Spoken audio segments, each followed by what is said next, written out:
Hello दोस्तों, स्वागत है आप सबका मेरे YouTube चैनल रोहिणी क्लासेस में। तो आज हम जो है क्लास 9th की इकोनॉमिक्स का चैप्टर 4 का पार्ट 4 देखने जा रहे हैं, जिसका नाम है भारत में खाद्य सुरक्षा। तो आगे बढ़ने से पहले मैं आपको ये बता देती हूँ कि हम पिछले पार्ट्स में क्या क्या देख चुके हैं।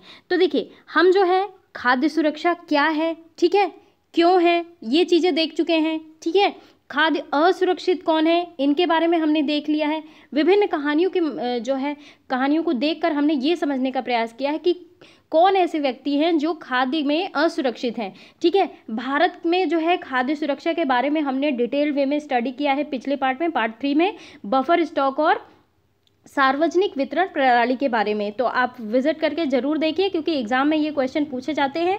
हमने भारतीय सुरक्षा अधिनियम 2013 के बारे में बात की है और आज हम इसके आगे के वीडियो में पार्ट को देखेंगे और हम जो है इस चैप्टर के क्वेश्चन आंसर को लगाएंगे। तो ये है आज आखिरी पार्ट और जो है क्लास 9th की अर्थव्यवस्था भी आज जो है ख़त्म हो जानी है। इसके पश्चात हम क्लास 10th की अर्थव्यवस्था जो है वो स्टार्ट करेंगे। तो चलिए बिना किसी देरी के स्टार्ट करते हैं।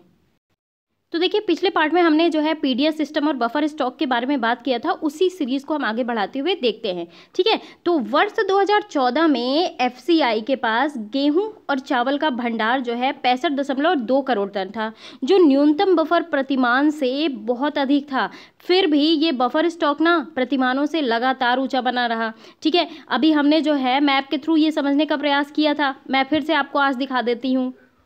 ये देखिए किस प्रकार जो है बफर के नॉर्म्स बनाए गए हैं, या आप ब्लू लाइन में देख पा रहे होंगे, ये नॉर्म्स बनाए गए हैं। और ये जो नॉर्म्स बनाए जाते हैं ना, ये उत्पादनता के आधार पर बनाए जाते हैं। लेकिन देखिए एक्चुअल स्टॉक कितना ज़्यादा हो रहा है, ठीक है। मतलब आप ये देख लीजिए कि यहाँ पे 210 करोड़ टन जो है ये नॉर्म बनाया गया है, लेकिन स्टोर कितना किया गया है, एक्चुअल स्टॉक कितना किया गया है, 381.04। इसी प्रकार यहाँ भी देखिए, तो दुगने से ना थोड़ा सा कम जो है ये स्टॉक किया जाता है। तो आखिर ये अनाज जाता क्या है, क्यों जो है ये भुखमरी उत्पन्न हो रही है। जब इतना स्टॉक करके गवर्नमेंट रखती है तो भुखमरी की स्थिति क्यों पैदा हो रही है, ये चीज़ समझने का हम प्रयास करते हैं। तो देखिए, सरकार द्वारा ना शुरू की गई विभिन्न योजनाओं के अधीन इन खाद्यान्नों के वितरण के द्वारा स्थिति में सुधार हुआ। अनाज वितरण से हालात सुधरे हैं और इस बात पर आम सहमति है कि बफर स्टॉक का जो है उच्च स्तर बेहद अवांछनीय है, ठीक है। और यह बर्बादी भी है। जब जाहिर सी बात है, उम्मीद से ज़्यादा जितने नॉर्म्स बनाए जा रहे हैं आप उतना ही स्टॉक करिए, लेकिन आप उम्मीद से ज़्यादा यानी कि नॉर्म से ज़्यादा अगर आप स्टॉक कर रहे हो तो क्या हो रहा है, कहीं चूहे खा रहे हैं, कहीं अनाज सड़ जा रहे हैं, लेकिन जिनके पास पहुंचना चाहिए उनके पास पहुंच ही नहीं पा रहा है। इसीलिए जो है ये भुखमरी जैसी जो है आपदाएं जो है उत्पन्न हो रही हैं, ठीक है। देखिए, विशाल खाद्य स्टॉक का ना भंडारण जो है बर्बादी और अनाज की गुणवत्ता में ह्रास के अतिरिक्त ना उच्च जो है रखरखाव लागत के लिए भी तो जिम्मेदार है। अब आप मुझे ये बताओ कि जैसे जो है आलू का स्टोर हो गया, अन्न का स्टोर हो गया, तो उसमें लागत भी तो लगती है। फ्रीजिंग जो है कमरा क्रिएट करना होता है, ठीक है। स्टॉक के लिए कई सारी दवाइयों का यूज़ होता है, ठीक है, ताकि ज़्यादा समय तक जो है अनाज चले। तो न्यूनतम समर्थित कीमत को कुछ वर्ष के लिए स्थिर रखने पर गंभीरता से विचार करना चाहिए, ये चीज़ है। अब देखिए, वर्धित न्यूनतम समर्थित कीमत पर यानी कि जो एक न्यूनतम वैल्यू बनाई जाती है अनाज की कीमतों की, पर अनाज की ना अधिक खरीदारी जो होती है प्रमुख अनाज उत्पादकों, जैसे कि आप देख लीजिए पंजाब, हरियाणा और आंध्र प्रदेश की ओर से डाले गए दबावों का नतीजा है।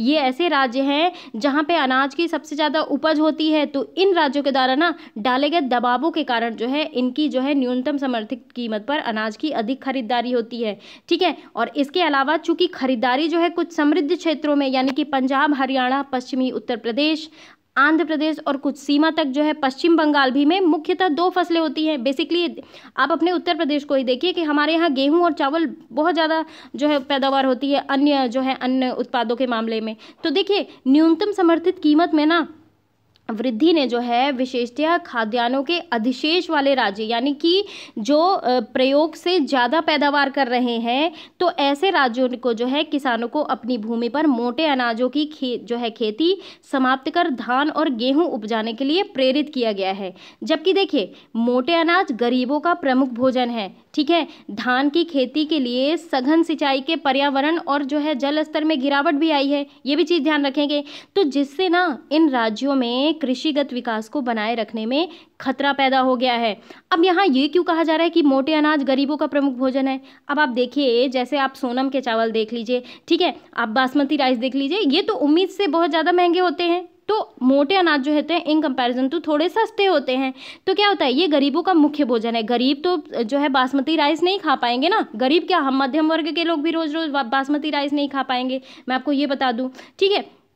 अब देखिए, न्यूनतम समर्थित कीमतों के, देखिए मैं ये टर्म के मतलब आपको इसलिए नहीं बता रही हूँ क्योंकि मैंने एक एक टर्म के मतलब जो है पार्ट 3 में आपको बता दिया है, ठीक है। तो आप पार्ट 3 पढ़ के आए, फिर आप पार्ट 4 में आए, तो आपको बहुत अच्छे तरीके से समझ में आएगा। देखिए मैं पार्ट वाइज इसलिए बनाती हूँ क्योंकि वीडियो ना 1.5 घंटे से ज़्यादा ऊपर का हो जाएगा, और 1.5 घंटे से ज़्यादा का वीडियो जब मुझे उबाऊ लगता है तो मैं ये समझ सकती हूँ कि मेरे स्टूडेंट्स को भी उबाऊ लग सकता है।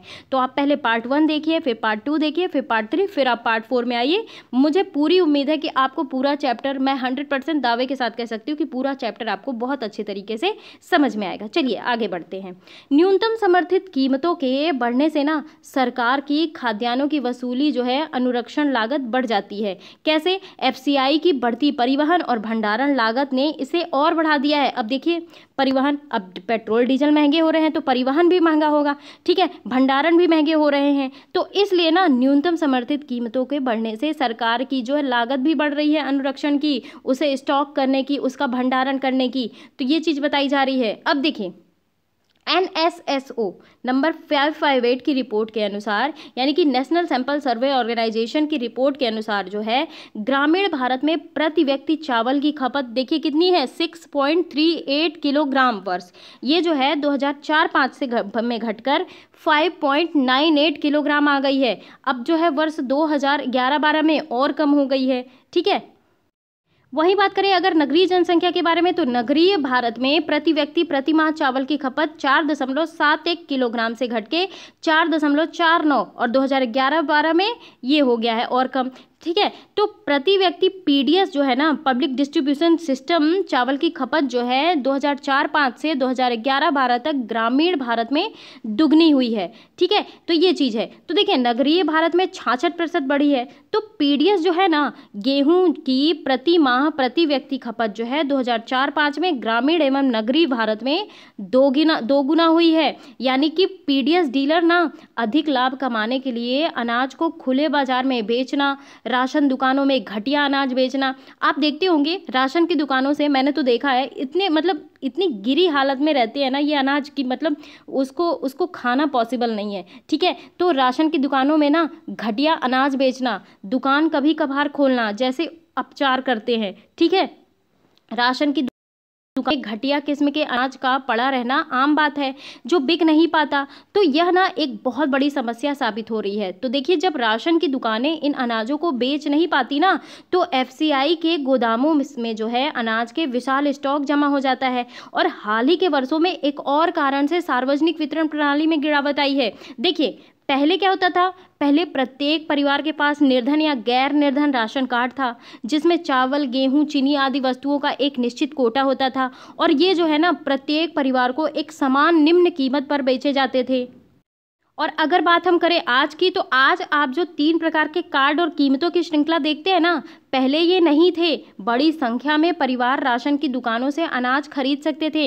हाँ, उनका कोटा निश्चित जरूर था, ठीक है। इसमें निम्न आय वर्ग के परिवार शामिल थे, जिनकी आय निर्धनता रेखा से नीचे के परिवार के आय से थोड़ी अधिक थी, ठीक है। और अब जो है 3 भिन्न कीमतों वाले टीपीडीएस की जो है व्यवस्था में निर्धनता रेखा के ऊपर किसी भी परिवार को राशन की दुकान पर बहुत कम छूट मिलती है, यानी कि नेग्लिजिबल, ना के बराबर, ठीक है। और एपीएल परिवारों के लिए कीमतें लगभग उतनी ही ऊंची हैं जितनी खुली बाजार में है। तो कोई मतलब है नहीं एपीएल कार्ड बनवाने से, ठीक है। और इसलिए ना राशन की दुकान से इन चीज़ों की खरीदारी के लिए उनको बहुत कम प्रोत्साहन मिल रहा है, इसीलिए जो है निर्धनता बढ़ रही है। ये क्यों नहीं समझ में आता गवर्नमेंट को कि निर्धनता जो है क्यों बढ़ रही है।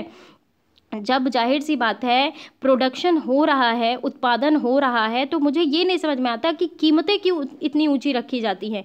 ठीक है, तो परिवार में कई सदस्य होते हैं। अब आप ये नहीं है कि आपने बीपीएल कार्ड बना दिया, एपीएल कार्ड बनवा दिया, वाइट कार्ड बनवा दिया, लेकिन आप जो है उनमें कम प्रोत्साहन कम छूट क्यों दे रहे हैं। ठीक है, जितना था उतना ही चलने दीजिए ना। अब देखिए, अब बात करते हैं सहकारी समितियों की खाद्य सुरक्षा में भूमिका। अब जब तक हम ये नहीं जानेंगे कि सहकारी समितियां होती क्या हैं, तो हम तो जान नहीं पाएंगे आगे की चीज़ें। तो सबसे पहले बात करते हैं सहकारी समितियां, ये क्या होती है। देखिए, सहकारी का सीधा सीधा मतलब ये है साथ मिलकर कार्य करना, यानी कि सहकारी समिति जो है लोगों का एक ऐसा संघ होता है जो अपने पारस्परिक लाभ के लिए स्वेच्छापूर्वक सहयोग करते हैं। तो ये ना ऐसे व्यक्तियों के जो है स्वयं सेवी संस्था है जो अपने आर्थिक हितों के लिए कार्य करते हैं, और यह अपनी जो है सहायता स्वयं और परस्पर सहायता के सिद्धांत पे करते हैं। और अगर मैं बात करूं, सहकारी समिति में कोई भी सदस्य ना व्यक्तिगत लाभ के लिए कार्य नहीं करता। इसके जो है सभी सदस्य अपने अपने संसाधनों को एकत्र कर उसका अधिकतम उपयोग कर कुछ लाभ प्राप्त करते हैं और आपस में बांट देते हैं। ठीक है, ये चीज़ है। एक चीज़ और, सहकारिता के लिए आंदोलन भी चला था, मुझे याद आ रहा है 1904 में। ठीक है, 1904 में आंदोलन भी चला था, फ्रेडरिक निकल्सन द्वारा सहकारी ऋण समिति की स्थापना के साथ हुई, और इसका दायरा जो है काफ़ी विस्तृत हो चुका है। अगर मैं भारत के संविधान के रेफरेंस में बात करूँ तो ये जो है भाग, ध्यान रखेंगे एग्जाम में आता है। ठीक है, तो मैं अर्थव्यवस्था के साथ आपको पॉलिटी भी कोरिलेट करना बता रही हूँ, भाग 9 के ख में।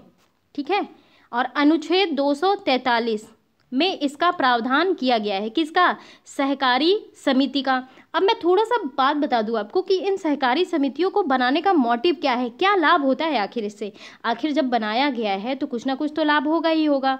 तो देखिए, ये ना एक स्वैच्छिक संगठन है। ठीक है, तो जो पूंजीवादी और समाजवादी दोनों प्रकार के आर्थिक तंत्रों में पाया जाता है, ये चीज़ ध्यान रखेंगे। तो देखिए, कोई भी सक्षम व्यक्ति होगा ना, किसी भी समय सहकारी समिति का सदस्य बन सकता है, और जब चाहे स्वेच्छा से समिति की सदस्यता छोड़ सकता है। अब हम देखेंगे सहकारी समिति की खाद्य सुरक्षा में क्या भूमिका है, ये भी तो हम जानेंगे ना। देखिए, भारत में विशेषकर देश के दक्षिणी और पश्चिमी भागों में सहकारी समितियां भी खाद्य सुरक्षा में एक महत्वपूर्ण भूमिका निभा रही हैं। तो ये जो सहकारी समितियां हैं ना, निर्धन लोगों को खाद्यान्न की बिक्री के लिए कम कीमत वाली दुकानें खोलती हैं। ठीक है, उदाहरण के लिए आप समझने का प्रयास करिए, तमिलनाडु का हम उदाहरण लेते हैं। जितनी राशन की दुकानें हैं ना, उनमें से करीब 94% सहकारी समितियों के माध्यम से चलाई जा रही है। ये चीज़ देखिए।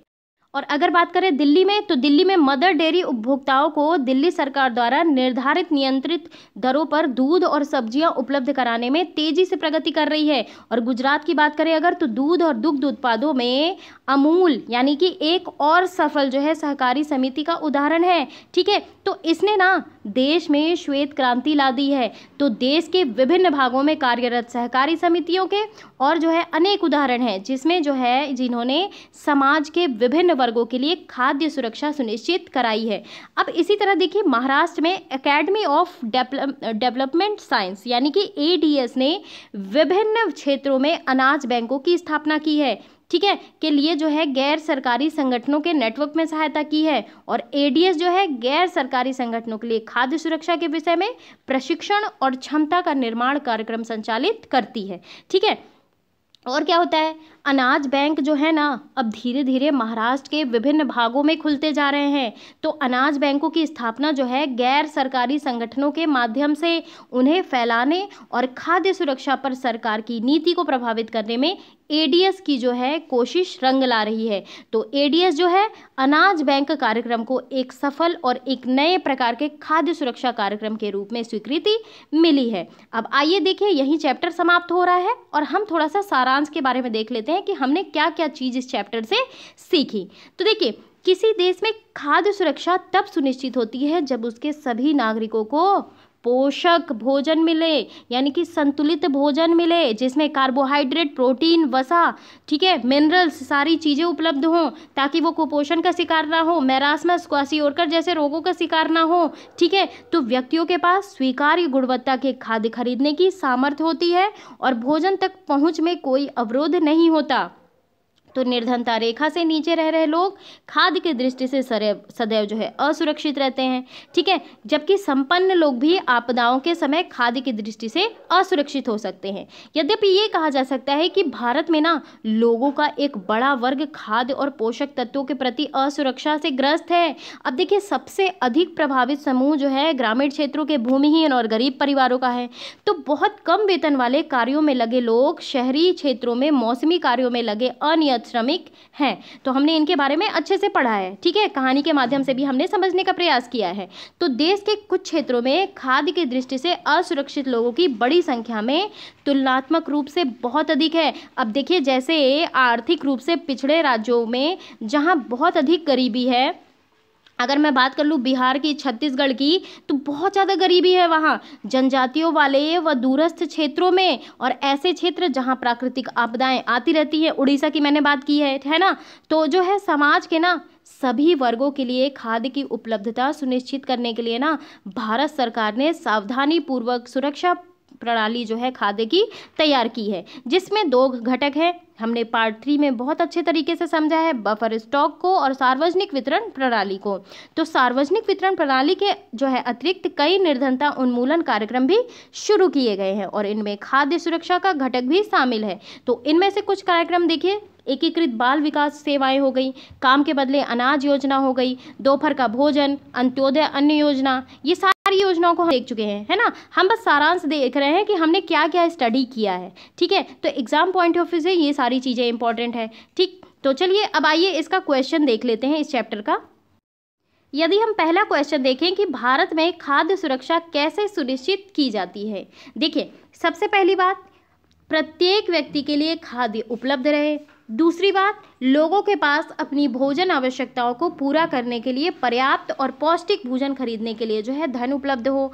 और तीसरी बात जो है, प्रत्येक व्यक्ति की पहुंच में खाद्य रहे। जब पहुंच ही नहीं पाएगा तो क्या होगा, यानी कि कीमत ऐसी रहे जो है सारे व्यक्तियों की पहुंच के पास रहे, ठीक है।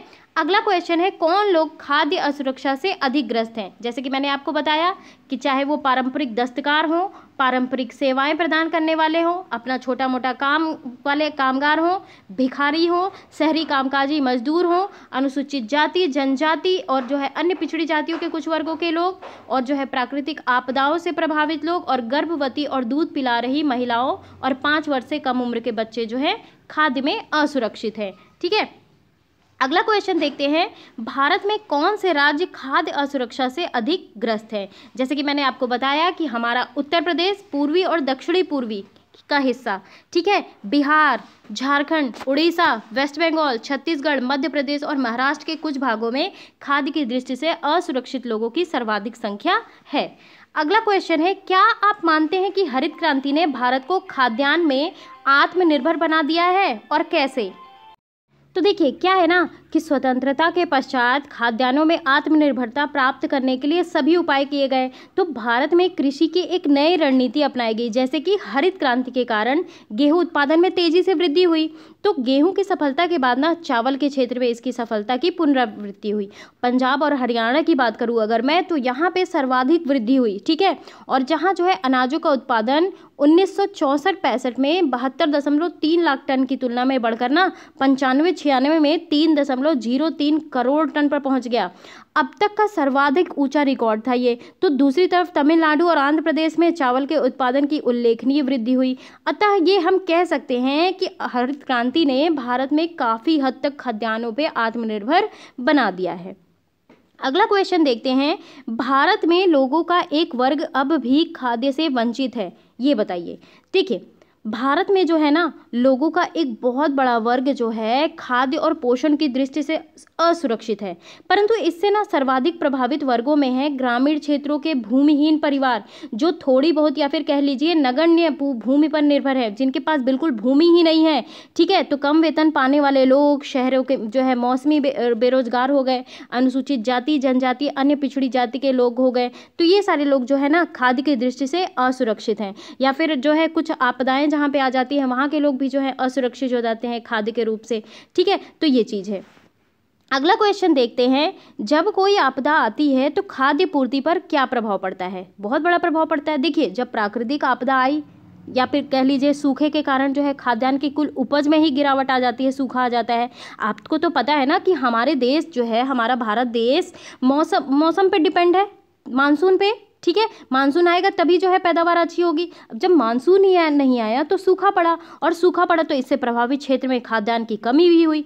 तो खाद्यान्न की कमी के कारण ना कीमतें बढ़ जाती हैं। अब जाहिर सी बात है, जो सामान कम है, सामान मार्केट में कम आ रहे हैं तो उनकी वैल्यू बढ़ेगी ही बढ़ेगी। तो कुछ लोग ना ऊंची कीमत पर खाद्य पदार्थ नहीं खरीद सकते, सब लोगों की हैसियत नहीं होती है, ठीक है। अब ये देखिए, आप मुझे ये बताओ, क्या आप रोज़ पिज़्ज़ा बर्गर खरीद के खा सकते हो? नहीं खा सकते। आप अपने लेवल पे सोचो ना कि अब क्या चीज़ें महंगी हैं, हम रोज़ उस चीज़ को नहीं खा सकते, ठीक है। तो यह आपदा जो है अधिक लंबे समय तक बनी रहती है तो भुखमरी की स्थिति भी पैदा हो सकती है, जो अकाल की स्थिति जो है बना सकती है। अगला क्वेश्चन देखेंगे, मौसमी भुखमरी और दीर्घकालिक भुखमरी में भेद बताइए। देखिए, सबसे पहले मैं आपको दीर्घकालिक भुखमरी के बारे में अगर बता दूं तो ये जो है ना मात्रा या फिर कह लीजिए गुणवत्ता के आधार पर अपर्याप्त आहार जो है ग्रहण करने के कारण होती है। अब देखिए, जैसे गरीब लोग हुए, गरीब लोग जो है शुरू से ही संतुलित भोजन नहीं खा रहे हैं, ठीक है। कभी वो फैट वाले भोजन ज़्यादा खाते हैं और ऐसे भोजन नहीं मिल पाते उन्हें जिनमें कार्बोहाइड्रेट या फिर कह लीजिए प्रोटीन हो। तो क्या होता है, दीर्घकालिक उनके जो है संतुलित आहार में कमी होती जाती है। तो ये जो है ना दीर्घकालिक भुखमरी के उसमें आती है लेवल में। तो ये जो है निम्न आय वाले या फिर जीवित रहने के लिए खाद्य पदार्थ खरीदने में अक्षमता के कारण जो है ये दीर्घकालिक भुखमरी आती है। अगर मैं बात करूं मौसमी भुखमरी की, तो ये ना फसल उपजाने और काटने के चक्र से संबंधित है। कैसे संबंधित है ये भी मैं आपको बताती हूँ। ये ना ग्रामीण क्षेत्रों में कृषि क्रियाओं की मौसमी प्रकृति के कारण या फिर कह लीजिए नगरीय क्षेत्रों में अनियमित श्रम के कारण होती है। जैसे देखिए, बरसात के मौसम में अनियत निर्माण, यानी कि बरसात के मौसम में कोई विनिर्माण का कार्य तो होता नहीं है, तो उस समय श्रमिक जो है बेरोजगार हो जाते हैं। अब बेरोजगार हो गए तो जो है मौसमी भुखमरी का नाम दे दिया गया इसे, ठीक है। तो ये चीज़ है। आगे देखते हैं अगला क्वेश्चन, गरीबी को खाद्य सुरक्षा देने के लिए सरकार ने क्या किया? सरकार की ओर से शुरू की गई जो है किन्हीं योजनाओं पर चर्चा कीजिए। देखिए, अगर मैं आपको बताऊं कि जो है सबसे पहली बात करती हूँ मैं पीडीएस सिस्टम की, सार्वजनिक वितरण प्रणाली। ये जो है सिस्टम बहुत अच्छी तरीके से चल रहा है, कहीं कहीं बिचौलिए हैं लेकिन अभी भी जो है गरीब इसके ऊपर डिपेंडेंट है और हर महीने इन्हें राशन उपलब्ध कराया जा रहा है। तो भारतीय खाद्य निगम द्वारा अधिप्राप्त यानी कि प्रयोग के लिए निकाल लिया जाता है और जो अधिक रहता है तो उस जो है अधिप्राप्त अनाज को सरकार जो है विनियमित राशन दुकान के माध्यम से समाज के गरीब वर्गों में वितरित करती है। इसे कहते हैं PDS system, public distribution system. और अब अधिकांश क्षेत्रों, गांवों, कस्बों, शहरों में ना राशन की दुकानें हैं। तो सार्वजनिक वितरण प्रणाली जो है खाद्य सुरक्षा के लिए भारतीय सरकार द्वारा, ध्यान रखेंगे, भारतीय सरकार द्वारा उठाया गया एक बहुत महत्वपूर्ण कदम है, ठीक है। अंत्योदय जो है एक और योजना है, अंत्योदय अन्न योजना, ठीक है। तो या फिर कह लीजिए एक और योजना है अन्नपूर्णा योजना। तो ये योजनाएं क्रमशः गरीबों में भी जो है सर्वाधिक गरीब और दीन वरिष्ठ नागरिक समूहों के लिए लक्षित है। तो इस योजना का क्रियान्वयन जो है पीडीएस से पहले से ही मौजूद नेटवर्क के साथ जोड़ा गया, ठीक है, ये चीज़ है। अगला क्वेश्चन है, सरकार बफर स्टॉक क्यों बनाती है? जैसे कि हमने बात की है बफर स्टॉक क्यों बनाया जाता है। बफर स्टॉक जो है ना भारतीय खाद्य निगम के माध्यम से सरकार द्वारा अधिप्राप्त अनाज, गेहूं, चावल का भंडार है, ठीक है। तो भारतीय खाद्य निगम अधिशेष उत्पादन वाले राज्यों में किसानों से गेहूं और चावल खरीदता है। किसानों को उसकी फसल के लिए पहले से घोषित कीमतें, जिन्हें कि न्यूनतम समर्थन मूल्य कहा जाता है, कीमतें दी जाती हैं और इस मूल्य को न्यूनतम समर्थन कीमत कहा जाता है। और इन फसलों को ना उत्पादन को प्रोत्साहन देने के उद्देश्य से बुवाई के मौसम के पहले ही जो है न्यूनतम समर्थित कीमत की घोषणा कर दी जाती है, ठीक है। तो खरीदे हुए अनाज ना खाद्य भंडारों में रखे जाते हैं और ऐसी कमी वाले क्षेत्रों और या फिर कह लीजिए समाज के गरीब वर्गों के बाजार में कीमत से कम कीमत पर अनाज के वितरण के लिए किया जाता है और इस कीमत को निर्गम कीमत भी कहते हैं, ठीक है। अब देखिए, हमें टिप्पणी लिखना है। सबसे पहले हमें बात करनी है न्यूनतम समर्थन कीमत की, न्यूनतम समर्थित कीमत की, ठीक है। देखिए क्या होता है, ये भारतीय खाद्य निगम जो है, अभी मैंने बताया अभी जस्ट, ठीक है। फिर से मैं एक बार फिर से बता देती हूँ क्योंकि क्वेश्चन आया तो हमें सॉल्व करना ही करना है, ठीक है। तो भारतीय खाद्य निगम अधिशेष उत्पादन वाले राज्यों में किसानों से गेहूँ और चावल खरीदती है। किसानों को उनके फसल के लिए पहले से घोषित कीमतें दी जाती हैं। इस मूल्य को न्यूनतम समर्थन कीमत कहा जाता है। तो सरकार फसलों के उत्पादन को प्रोत्साहन देने के उद्देश्य से बुआई मौसम से पहले ही ये कीमत निर्धारित कर देती है। तो खरीदे हुए अनाज खाद्य भंडारों में रखे जाते हैं। बफर स्टॉक क्या हुआ? बफर स्टॉक जो है भारतीय खाद्य निगम के माध्यम से सरकार द्वारा अधिप्राप्त जो है अनाज, गेहूं, चावल का भंडार है। ठीक है, तो इसमें जो है ना किसानों से गेहूं चावल खरीदती है सरकार और स्टॉक के रूप में रखती है और उससे जो है कहाँ यूज़ करती है? जहाँ पे आपदा आती है या फिर ऐसे गरीब वर्गों के बाजार कीमत से कम कीमत पर अनाजों के वितरण के लिए किया जाता है।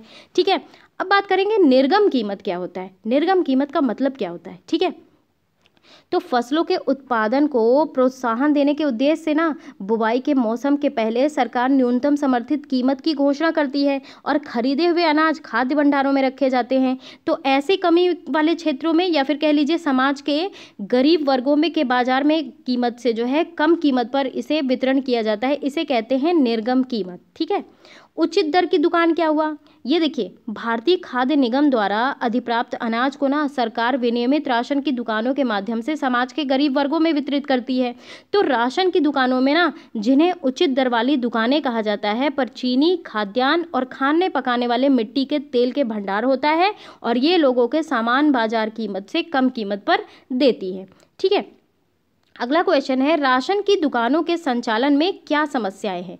देखिए, पीडीएस जो डीलर होते हैं ना, अधिक लाभ कमाने के लिए अनाज को खुले बाजार में बेचना, राशन की दुकानों में घटिया अनाज बेचना, दुकान कभी कभार खोलना, यानी कि हमेशा तो बंद रहती है और कभी कभार खुलती है। तो राशन की दुकानों में घटिया किस्म के अनाज पड़ा रहना आम बात है, जो कि बिक नहीं पाते। तो यह एक बहुत बड़ी समस्या है। ठीक है, अगला आखिरी क्वेश्चन है इस चैप्टर का, खाद्य और संबंधित वस्तुओं को उपलब्ध कराने में सहकारी समितियों की भूमिका पर टिप्पणी लिखें। देखिए, पहली सबसे बड़ी भूमिका है इसकी कि निर्धन लोगों को खाद्य की बिक्री के लिए कम कीमत वाली दुकानें खोलना। ठीक है, दूसरी, दिल्ली में मदर डेयरी, आपने सुना होगा। ठीक है, मदर डेयरी उपभोक्ताओं को दिल्ली सरकार द्वारा निर्धारित नियंत्रित दरों पर दूध और सब्जियां उपलब्ध कराने में तेजी से प्रगति कर रही है।